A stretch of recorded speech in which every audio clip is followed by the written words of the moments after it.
love and happiness. Hey guys, welcome to 15 Good Minutes. You were vibing. I'm Shy. I'm Vernon.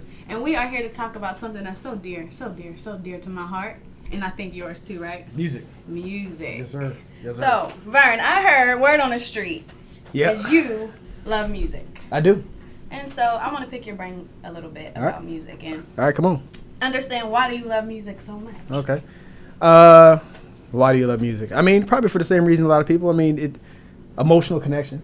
Mm-hmm. Emotional connection. Like when you hear a certain song, you're in a certain mood, you're feeling down. I was talking to one of the producers on the way over here. One of the artists I really like is Lana Del Rey, and he said, it's too depressing for me. It's too sad, but I like it. Like on a rainy day, I hear that like sad, mellow, neo Hollywood sadcore stuff. It's dope. I like it. Exactly.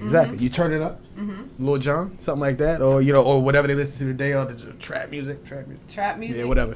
But no, emotional connection. So like you feel in a certain way, music can take you to a place, just like cinema or anything else. But for me, music does it best. Take you somewhere, or if you want to go somewhere else, if you want to escape, So it gives you options. Yeah, music is a vehicle for that. So question. Yeah. If you were to lose your ability to see or ability to hear, which one would you choose to lose? You got to choose one. Choose one. Definitely, I would definitely have to go with being blind. So you can hear. Yep, I gotta have music. Hey, that's me too. You? Me too. Music, I think, like you said, it transcends. First, I think music transcends generations. It brings generations together. Yes. I can go back and listen to Temptations and feel like I am with my dad in Detroit listening to them live. Yep.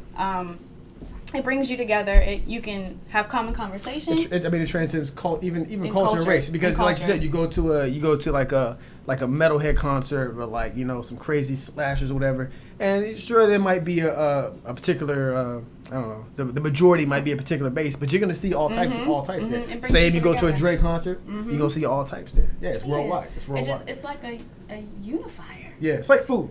Yeah. Food is similar. Yeah, food and music. People gather around those two things. If you can jam, if you can sing, and people are gonna feel that, gonna connect with that. It doesn't matter, And even when music doesn't have to have words, just the beat and the rhythm is just like that. Like an it's your storyline. Like an instrumental, right? Yeah. I mean, that's how. Movie scores work the same way, right? So even without seeing anything on the screen, like it could just be a black screen, and they can start playing that real anticipatory music, the strings, and you're like, oh no, you keyed up. Yeah, it's the power of music. Who needs words? You just need music, melody, rhythm, right? Yeah. So, we know we both like music. And do you play instruments? Technically not anymore. I used to though. So in high school I played the drums. Oh, okay. I was in the marching band. What? Yeah. You're a band camp guy. Band camp? That's because I don't know where you're from, but around here it's not band camp. What is it? Marching band. You're on the drum line. You in there. The drum line's cool. You on the drum line. You in there. Yeah, okay. Yeah. That's the cool stuff. Okay. Yeah, I didn't play any of the rest of the stuff, and no disrespect to the flutes and all the wind instruments, but y'all weak. Percussion. Yeah, weak. It's all about percussion and strings. But anyway, I played the drums, and then I played the guitar for a year when I was in Korea. Nice. I played the guitar. Yeah, really. Acoustic or? Both. I had an acoustic and an electric. Okay, so I'm acoustic now, trying to move into the electric acoustic, so I can just be more amazing than what I am already. Oh, pretty much. Yeah. So, anything else? No, that's it. And then right now, like I think the thing I'm working on music, I always have something going musically. So like right now, it's turntablism. So pretty much scratching, like advanced scratching. What? I'm sorry to interject. My ADD kicked in. Okay. Do you watch The Get Down? Oh no! Everybody keeps telling me to watch it. I have Netflix. You need to watch that. I'm gonna queue it. I'm gonna watch it. Because it's like I'm not Funkmaster Flash. Grandmaster Flash is like teaching his protege how to scratch. And it's pretty amazing. Yeah. Grandmaster Flash invented some of the first scratches. DJ Jazzy Jeff. So yeah, I'll go to YouTube and I watch like all these scratch competitions, and then they have competitions that are more mixing focused, like rocking a party. And I watch those, and I just kind of work on that in my house or whatever. And I'm trying to, like, the first mix I think I'm gonna come out with is gonna be a 90s hip hop. What? A 90s hip hop mix. Yeah. So where do you plan on doing events, or is just something you're doing at home? We're gonna see. Right now, it's something I'm doing at home. And like I wanted, the first transition is gonna be into just doing like YouTube. Like a lot of guys have channels and they just put out SoundCloud mixes. We'll start there, and if they're dope, which I intend to make them, they will be dope. Then I'll definitely do a wedding, and I want to do a wedding. And this is a subtopic of music for anybody out there who's watching this. Any wedding DJs, I want to do a wedding for a particular reason. Just one. I want to rock a wedding, like so hard, like harder than it's ever been rocked before. And then drop the mic. No, because you've been to a wedding before, right? So have you been to a wedding and then, you know, the DJ's there, he looks like he's having a good time. And then between all the transitions, just completely destroying the mood. Yeah. Like mixing songs that are wrong.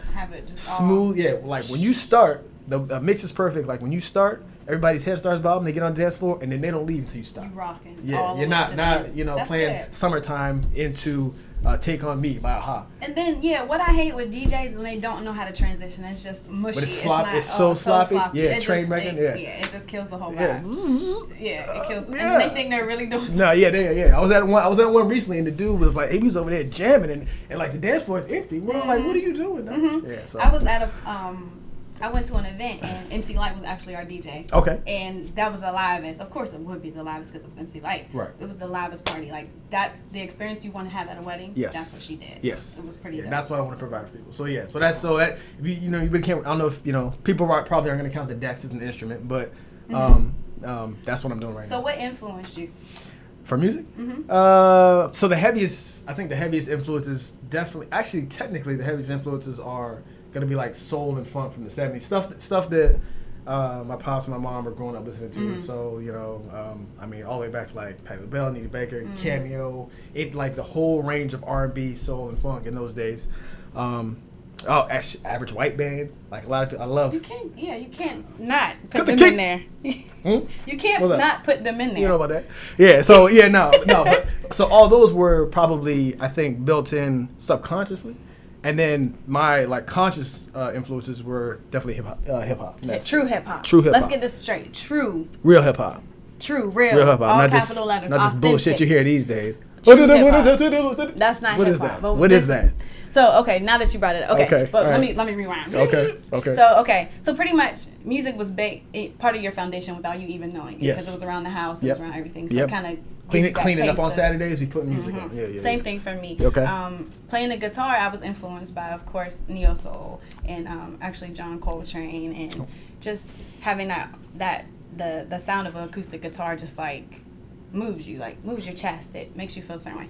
That's kind of what influenced me to play the guitar. Okay. But just like you, growing up in the house, hearing my mom sing Otis Redding. Yeah. Nina Simone, who is my favorite. That kind of built my foundation, and now true hip hop. So to true hip hop. Right. So this music now. So what? Let me see how I'm gonna ask you this question. Okay. Has hip hop become unbearable? What do you think? Oh man, that's tough. I genuinely love hip hop so much. It's tough for me to say it's become unbearable. You know what? I feel like that adjective is something somebody who came into hip hop late would say. Like somebody who just perceives it as just like another form of art. They would say, "Oh, this is unbearable because it's coming in from that." For me, I internalize it. So it probably is for other people. For me, it's kind of, I feel like Nas in 2010, like when he said hip hop is dead. I don't know where we're going.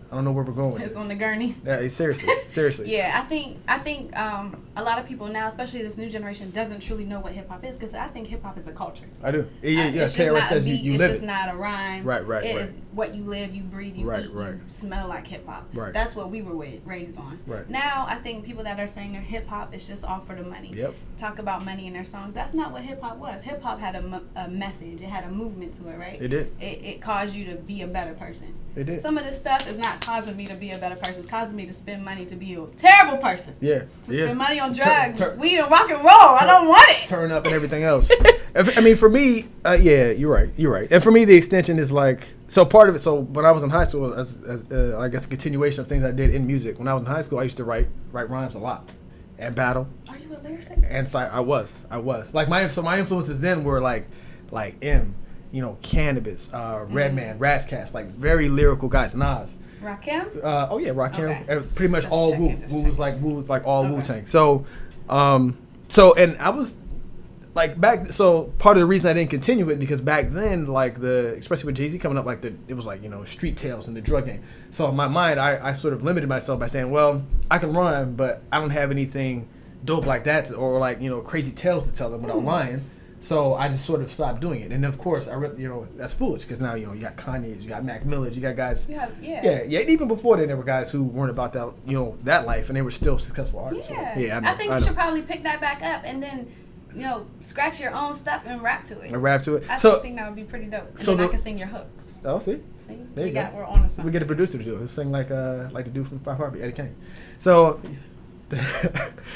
so part of my frustration with hip hop today comes from the position of somebody. So when I used to write, the way I would measure an MC would be like if you put a song out and I feel like I can do the same song in like 10 minutes, that's garbage. That's not talent. That's garbage. Exactly. That's not I can talent. auto-tune myself and make millions. I don't go to to a football game or to a basketball game, pay lots of money to go watch like average guys play, like to watch the 30 and over. No, I'm watching professionals. Right. I want to hear you say something dope. Right. So a lot of the stuff today, to me, I'm like, man, I would kill half these guys. You know what I mean? So yeah, it's definitely gotten to a point where it's tough to listen to, especially with like I'm not gonna pick on Future, but all of his sort of proteges, Lil that Yachty sound and like all him. that sound, man. Yeah, that's not true hip hop to me either. Not to I me. mean, it's music. If you want to dance, you want to bounce your head, you want to crank up your bass in your car. Yeah. Even Go because with even it. back in the day, even Lil Jon, real quick, they used to have Lil Jon would make his beats that would get you turned up, but he would have real hip hoppers on the song, Bun B, you know what I'm saying, UGK, Styles P, all them cats. Yeah, so 8 Ball and MJG. 8 Ball and MJG. Yeah. Well, what See, you know about that, huh? I got a little gangster in me a little bit. Yeah, so yeah, I agree with you. I feel like that's just music. That's not hip hop. Right. But I think I think there's going to be an influx of hip hop coming back, resurrect. And let me say too, like I'm not, I'm technically millennial because I'm under 35. So I tell my sister, like my sister is like, oh, you just, she be giving me shit about it, like, oh, you hating on these guys for no reason. I'm like, no. I tell her, I was like, I do not like new cats that come out. I give them a chance. That's how I find guys like Vince Staples, Vic Mensa. Vic Mensa He's is pretty amazing. dope. He's pretty dope. But Yeah. but he goes in though. He goes in when he starts rapping. I have to listen. It's not like I'm like, oh, this is garbage or whatever. So yeah, guys like that or Logic. Logic is amazing. Who's from here? Who's from Gaithersburg? Yeah. And he's always here. So I think everyone should go to a Logic concert. He's always at the Fillmore. But yeah, it's going to be a resurrection of hip hop. And I think because look at these young kids, they all wanna wear their high tops and their fades, and they wanna reenact everything that we did in the late 80s. In the late 80s, early 90s. Early 90s. Yeah, at some point it's going to have to come back to the music is going to come full force right with the fashion I'm and with right you. with all that. Even the lingo that they're using now, we're like, what? Yeah. So I think it's all going to come forth. So get ready. Hold on to your seats because good music is coming. It's coming back. All right. So music, we said, transcends generations. It transcends cultures. It causes you to think of happy memories, sad memories. Yep. What are some of your most memorable memories of that, if I could say that, regarding music? Like regarding like some memorable experiences with music. I think music. Oh man, so like perform like one of the ones I said was on the drum line. We competed in the battle with like Suitland or something like way back in the day. Oh, that was huge. They probably went hard. Huh? Yeah, they went. Okay, at least for Suitland. But I mean Largo, we did our thing. But yeah, so that, and then I think the first concert I went to, which was the Anger Management tour with Eminem. What? Yeah. Here? Out in the Pavilion, I think. Nissan Pavilion, I think, or whatever. Yeah. Okay. Like that was like that was a dope experience. Concert. Yeah. For me, Seeing Aaliyah. I saw Aaliyah before she passed. Yep. Oh, No. At one of the PGC festivals like back in the day. Yeah. Yep. I bet you that was memorable. It was awesome. For me, my very first concert. So I wasn't allowed to go to concerts, but my brother snuck me to a concert. He didn't tell me whose concert it was. Okay. I was in love with Cisco. Yes, I was younger. Okay. Totally.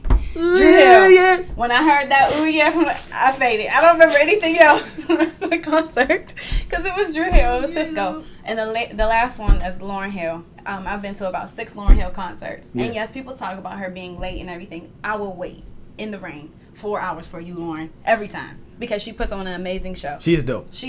Her presence alone is just pretty awesome. She's dope. Yeah. I have so many more memories, but and an awesome lyricist. Yep. I can talk on and on about music. So Me I too. think we might have a part B. What do you think? I'm with that. Yeah. Let's do it. And then maybe we'll rap and freestyle and hear some. Oh yeah, I'll put some scratches on it. I'll lay some scratches down. So we would love to hear from you and your most memorable experiences regarding music and your take on hip hop, your take on our music now. Introduce us to some new music. I was gonna say, don't just think I'm hating. If you got somebody who's young, who's dope, like you say, like Vic, somebody like that. Yeah. And I would love to listen. Freddie Gibbs. Yeah.